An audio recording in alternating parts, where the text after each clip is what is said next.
Theme park? நல்லா இருக்கு. சின்ன பிள்ளைலலாம் நான் நிறைய தீம் பார்க்லாம் போயிருக்கேன். எல்லா ரைடுக்கும் போயிட்டு வருவேன். அப்படிங்களா? பின்ன அப்ப இப்பயும் போயிட்டு வர வேண்டியதானே? அதெல்லாம் ஒண்ணு வேணா ரத்னம். இப்பெல்லாம் வயசாயிடுச்சு. சின்னஞ்சிருசுங்க, அதுங்க நல்லா விளையாண்டுட்டு வரட்டும். நம்மளுக்கு இன்னமே போயிட்டு என்ன பண்ண போறோம்? ஆசையா இருந்தா அந்த தண்ணியிலையாவது காலை நினைச்சிட்டு வர வேண்டியதானே? ஆ கண்டிப்பா போவோம்.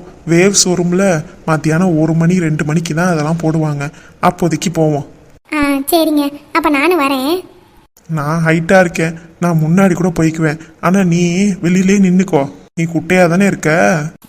நான் குட்டையா இருந்தாலும் ஸ்ட்ராங்கா இருப்பேன். உங்களை மாதிரியா? நீங்க போனீங்கன்னா தண்ணி உள்ளார இழுத்துட்டு போயிட போது பார்த்து போங்க. அதானே பார்த்தேன். சும்மா ஒரு நக்கலுக்கு பேசினா உடனே கோவம் வந்துருமே உனக்கு. பேசுவீங்க என்னைய. தங்கச்சி வாங்கண்ணே. நீங்க போய் விளையாட போகலையா? எதுக்குமா அதெல்லாம்? நம்ம என்ன சின்ன பிள்ளையா விளையாடுறதுக்கு? அட என்னன்னு நீங்க, எவ்வளவு பேர் இந்த வயசுல கூட விளையாடணும்னு ஆசைப்படுறாங்க. நீங்க என்னன்னா இப்படி பண்றீங்க? அதெல்லாம் ஆசை இருக்குதாம்மா.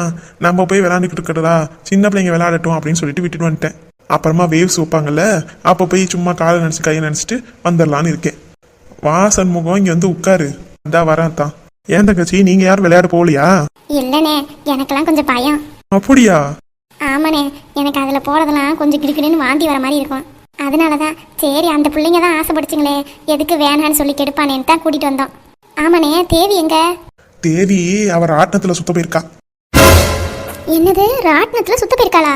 அவ பயப்பட மாட்டாளோ? தேவியெல்லாம் ஒன்னுத்துக்கும் பயப்பட மாட்டா. அதே மாதிரிதான் கையலும் எல்லா ரைடுக்கும் போயிட்டு வந்துருவா. அப்படியானே? ஆனா கையல் எனக்கு போறதுக்கெல்லாம் பயம் அப்படின்னு சொல்லிட்டு போகாம என் கூட எல்லாம் உட்கார்ந்துருக்கேன்னு சொன்னா.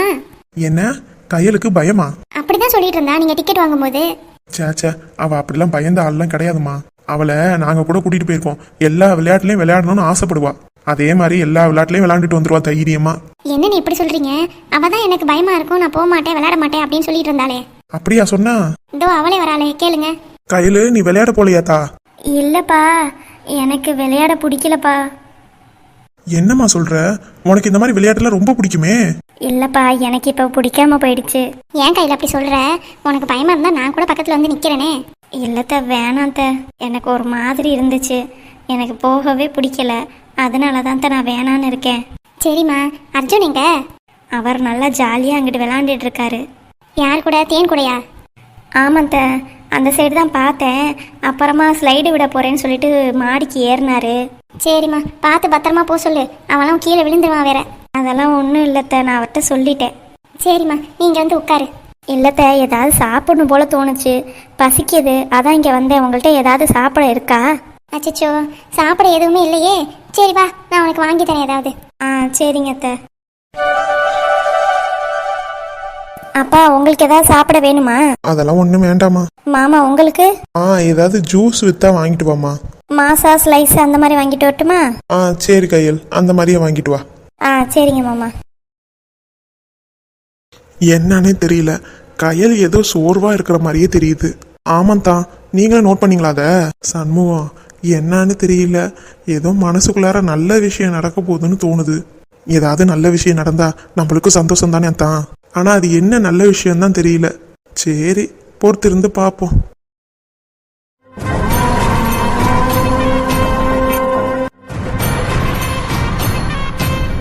கண்டிப்பா கையலுக்கு ஏதோ ஒரு பிரச்சனை இருக்குன்னு தோணுது. ஏன் அவ விளையாட மாட்டேங்கிறா? ஏன் அவ சோர்ந்து போய் உட்காந்துக்கிறா? இதெல்லாம் பார்க்கும்போது அவ ஏதோ பிரெக்னெண்டா இருக்கிற மாதிரி எனக்கு தெரியுது. ஆனா அவ வாயை திறந்து இன்ன வரைக்கும் ஒரு வார்த்தை கூட யார்கிட்டயுமே சொல்லலையே. அப்புறம் எப்படி அவளுக்கு என்ன பிரச்சனைன்னு கண்டுபிடிக்கிறது? இவ இந்த மாதிரி பண்றதெல்லாம் பார்த்தா ஒன்று பிரெக்னெண்டா இருக்கணும், இல்லைன்னா உடம்புல வேற ஏதாவது பிரச்சனை இருக்கணும். இதை நான் எப்படி கண்டுபிடிக்கிறது? அவள்கிட்ட கேட்டுருவோமா? இல்லை வேண்டாம். அவள்கிட்ட கேட்டால் மட்டும் அவள் என்ன என்கிட்ட சொல்லவா போறா? கண்டிப்பா அந்த விஷயம் என்னங்கிறத நம்ம சீக்கிரமா கண்டுபிடிக்கணும். கண்டுபிடிச்சு அதில் ஏதாவது ஒன்று பண்ண முடியுமான்னு பார்க்கணும். கையலும் எங்கள் அக்காவும் இங்கிட்டு தான் வராங்க போல. நம்ம இந்த மரத்துக்கு பின்னாடி ஒளிஞ்சிருந்து அவங்க என்ன பேசுறாங்க ஏது பேசுறாங்கங்கிறத கவனிப்போம். அத்தை, என்ன கையல்? நான் பசிக்குதுன்னு சொன்னேன். அதானே கையில் நான் பிரியாணி ஜூஸ் வாங்கிட்டு வந்திருக்கேன். இல்லத்த, ஏதாவது சிப்ஸு அந்த மாதிரி வாங்கி தருவீங்கன்னு பார்த்தா பிரியாணி எதுக்குத்த வாங்கினீங்க? இல்லம்மா, சிப்ஸ் அது இதுன்னு சாப்பிட்டா வயிற்று கெட்டு போயிடும். அதான் நீ சாப்பாடே சாப்பிடு, அதுக்கப்புறம் திரும்பி பசிக்காதுல்ல. சரித்த, அப்புறம் எதுக்கு ஜூஸ் எடுத்துட்டு வந்தீங்க? மாமாட்டையாவது கொடுக்கலாம்ல. ஆமா, அவர் கிடக்குறாரு வயசான காலத்துல ஜூஸ். சுகர் ஏறி போய் எப்படி இருக்காரு பத்தியா, ஆள் ஒல்லியா. அவருக்கு எதுக்கு ஜூஸ்? ஜூஸ் எல்லாம் ஒன்றும் கொடுக்க வேணாம், அவர் பாடு கிடக்கட்டும். வா நம்ம இங்க சாப்பிடுவான். அதனாலதான் உன்னை நான் கை தாங்கல இங்கிட்டு கூட்டிட்டு வந்துட்டேன். இல்லன்னு வையே, பிரியாணியை நானும் சாப்பிட்றேன் ஜூஸை குடிக்கிறேன்னு பண்ணிடுவாரு. ஏற்கனவே கொலஸ்ட்ரால் நிறைய இருக்கு உன் மாமாவுக்கு. சிக்கனு மட்டனு எதையுமே சாப்பிடக்கூடாதுன்னு சொல்லியிருக்காங்க. அவர் டாக்டர் சொல்றதை கேட்காம அப்படின்னு திருடி தின்னுப்படுவாரு. அப்புறம் அம்மா குத்துதே ஐயா குத்துதேன்னா என்ன பண்றது? அப்புறம் நம்ம தான் அல்லோட பட வேண்டியதா இருக்கும். அதனாலதான் உனக்கு வாங்கி கொடுத்துட்டு இங்கிட்டு கூட்டிட்டு வந்துட்டேன். சரிங்க அத்தை, நீ இங்கிட்ட உட்காந்தே சாப்பிடு என்ன. சரிங்க அத்தை. கையிலே அப்புறம் உன்னை கேட்கணும்னு நினைச்சேன். என்ன ஆச்சுத்த? இல்ல, பார்க்க ரொம்ப சோர்வா இருக்கியே, 4 வேற தள்ளி போயிருக்கே, எதுவும் உண்டாயிருக்கியா கையில? ஓ, 4 வேற தள்ளி போயிருக்கா அத்தை? அது வந்துட்ட. என்ன நல்ல செய்தியா இருந்தாலும் சொல்லு கையில. அத்தைக்கு தெரிஞ்சா எனக்கு ரொம்ப சந்தோஷம்தான். இல்லத்த, அது எனக்கு புரியுது கையில, நீ யார்கிட்ட சொல்லணும்னு நினைக்கிறேன்னு எனக்கு புரியுது. இருந்தாலும் அத்தை கிட்ட சொல்ல மாட்டியா? இல்லத்த, அவர்கிட்ட தான் நான் ஃபர்ஸ்ட் சொல்லணும்னு ஆசைப்பட்டேன். அப்ப நீ உண்டாயிருக்க அப்படிதானே கையில?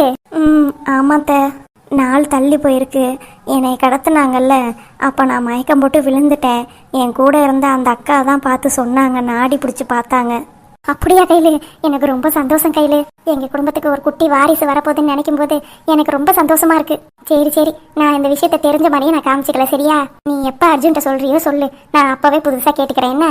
அத்தை, நான் அவர்கிட்ட தான் ஃபர்ஸ்ட் சொல்லணும்னு ஆசைப்பட்டேன். ஆனா நான் உங்ககிட்ட சொல்லிட்டேன், அதனால எனக்கு எந்த வருத்தமும் இல்லை.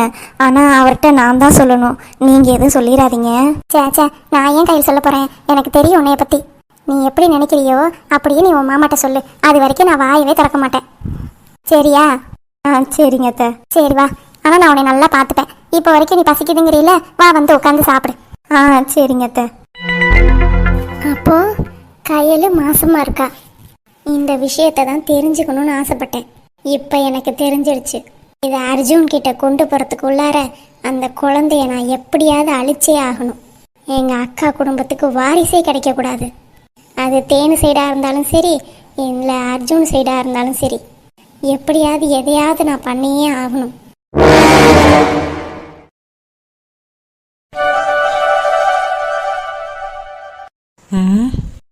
என்னாச்சு மாமா? ஏன் இங்க இருந்துட்டு ரொம்ப நேரமா எதையோ யோசிச்சுக்கிட்டே இருக்கீங்க? எங்கேயும் போகணுமா? அது ஒன்றும் இல்லை அன்னைக்கிளி, உன்கிட்ட அந்த விஷயத்தை எப்படி சொல்றதுன்னு தெரியாம தான் முழிச்சுக்கிட்டு இருக்கேன். என்ன விஷயம் மாமா? அது ஒன்றும் இல்லை, கயல் அப்புறம் ஜீவா எல்லாரும் குடும்பத்தோட ஊருக்கு போறாங்களாம். என்ன மாமா சொல்றீங்க? அப்புறம் அப்பப்ப பாக்குறது கூட வராம போயிருவாங்களோ?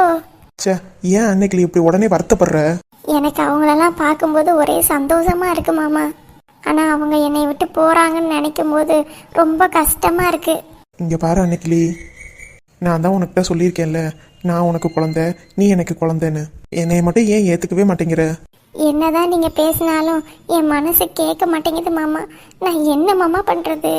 இங்க பாரு அன்னைக்கிளி, இடையில வந்தவங்க இடையிலே போறாங்க, அதுதான் நிஜம். எப்போதும் உன் கூடவே இருக்கிறவங்கள விட்டுறாத, அதாவது என்னைய விட்டுறாதன்னு சொல்றேன். நான் உங்களை விட்டுட்டு எங்க மாமா போறேன்? நான் அதுக்கு சொல்ல அன்னைக்கிளி, என்னோட அன்பு பாசத்தை நீ புரிஞ்சுக்காம இருக்கியே, அதை சொல்றேன். உனக்காக நான் இருக்கிறேங்கிறதையும் நீ நினைக்கவே மாட்டேங்கிற. உன்னை விட்டு போறவங்க, உனக்கு இல்லாதவங்கள பத்தி தான் நீ நினைக்கிற. அப்படி இல்லை மாமா. பின்ன நான் உன் கூடவே இருக்கேனே, எனக்கு ஏதாவது நல்லபடியா செஞ்சு தரணும், நல்லபடியா வச்சுக்கணும் அப்படின்னு நினைக்கிறியா? நீ எப்ப பாரு இல்லாதவங்கள நினைச்சுதான் ரொம்ப வருத்தப்படுற. வருந்தி வருந்தி உன் உடம்பையும் கெடுத்துக்கிற, ஏன் நிம்மதியும் கெடுக்கிற. என்ன மாமா நீங்க இப்படி பேசிவிட்டீங்க? வேற எப்படி பேச சொல்ற அன்னைக்கிளி? அவங்க எல்லாரும் கண்டிப்பா வருவாங்க, வந்து நம்மளை பார்த்துட்டு அதுக்கப்புறம் தான் ஊருக்கு போவாங்க. அப்படிதான் ராஜா தம்பி இப்பதான் என்கிட்ட போன்ல சொன்னுச்சு. இங்க பாரு அன்னைக்கிளி, நம்மளை விட்டு இல்லாத ஒரு பொருளை நம்ம எப்பவுமே ஆசைப்படக்கூடாது. எப்ப அது நம்மளுக்கு கிடைக்கணுமோ கடவுள் கண்டிப்பா நம்மளுக்கு கொடுப்பாரு. கடவுள் கொடுத்துட்டாருன்னு வையே, அதை வேற யாராலையும் தடுக்க முடியாது. இதை மட்டும் மனசுல வச்சுக்க. எனக்கு புரியுது மாமா, ஆனா என் மனசு கேட்க மாட்டேங்குதே. நான் என்னதான் பண்றது? உன் மனசு கேட்கலனா அதுக்கு நான் என்ன பண்ண முடியும்? நானும் உன்கிட்ட பல வாட்டி சொல்லி பார்த்துட்டேன். இதுக்கப்புறமும் உனக்கு புரிய வைக்க என்னால முடியாது. கோவப்படாதீங்க. இங்க பாரு அண்ணா, உனக்கு மட்டும் மனசுல குறை இல்ல, எனக்கும் குழந்தை இல்லைன்னு பல வருஷமா குறை இருந்துகிட்டு தான் இருந்தது. ஆனா நாங்க ஆம்பளைங்க வெளியில போயிட்டு வர்றதுனால மறந்துடுவோம். நீங்க பொம்பளைங்க வீட்டுக்குள்ளாரே இருக்கிறதுனாலதான் அதை பத்தியே நினைச்சுக்கிட்டே இருக்க. நீயும் பேசாம என் கூட களை எடுக்க வந்துரு, உனக்கும் ஒரு மனமாற்றம் வரும். அந்த மாதிரி வந்தா நல்லது தானே? சரிங்க மாமா, கண்டிப்பா நான் வரேன். ஆனால் இவங்க வந்து பார்த்ததுக்கு அப்புறமேட்டு அதுக்கப்புறமா நான் களை எடுக்க வரேன் மாமா. சரி அண்ணா, மதியானத்துக்கு என்ன சமைக்க போற? அவங்க எல்லாருமே சாப்பிட்றதுக்காக வராங்களா மாமா? இல்ல அண்ணா, அவங்க நம்மளை பார்க்கறதுக்காக மட்டும்தான் வராங்க. உன்னால ஏதாவது செய்ய முடிஞ்சா செய்யி, நீ சாப்பாடுலாம் ஒன்றும் செய்ய வேணாம். அப்போ பஜ்ஜி வடை அந்த மாதிரி ஏதாவது போடட்டுமா? சரி சரி, நான் இப்போவே போய் உளுந்து வாங்கிட்டு வந்துடுறேன். நீ ஊற வச்சு வடை சுட ஆரம்பிச்சிரு. சரிங்க மாமா. மாமா, வெங்காயம் மட்டும் நீங்கள் உரிச்சு தாரீங்களா? எப்போதும் நான் தானே உரிச்சு தரேன், இந்த தடவை நானே உரிச்சு தரேன். சரிங்க மாமா. ட்ரெஸ் எல்லாம் மாட்டிக்கிட்டு எங்கேயே கிளம்புற மாதிரி இருக்குது. ஆமாம் ஆமாம், வைத்தியரை பார்க்க போகிறேன். சரிங்க மாமா, வைத்தியரை பார்த்துட்டு வரும்போது உளுந்து வாங்கி வாங்க. சரி அண்ணா, எப்போவுமே உனக்காக நான் இருக்கேன், அதை மட்டும் மறந்துடாத அண்ணா. இல்லை மாமா, நான் கண்டிப்பாக உங்களை மறக்கவே மாட்டேன். உங்களை விட்டால் எனக்கு யார் இருக்கா?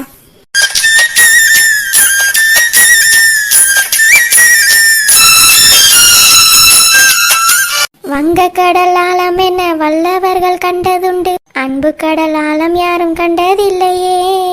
என்னுடைய நாயகனே, ஊர்வலங்கும் நல்லவனே, உன்னுடைய அன்பு கண்ட வானம் இல்லையே. எனக்கென வந்த தேவதையே, சரி பாதி நீ அல்லவா. நடக்கையில் உந்தன் கூட வரும் நிழல் போல நான் அல்லவா. கண்ணன் கொண்ட ராதையென, ராமன் கண்ட சீதையென, மடி சேர்ந்த பூரதமே, மனதில் வீசும் மாறுதமே. நன்றி சொல்ல உனக்கு வார்த்தை இல்லை எனக்கு, நான் தான் மயங்குறேன். என்னுடைய மனச தந்துவிட்ட பிறகும் ஏமா கலங்குற. நெடுங்காலம் நான் புரிஞ்ச தவத்தாலே நீ கிடைச்ச. திருக்கோயில் வீடு என்று விளக்கேத்த நீயும் வந்த.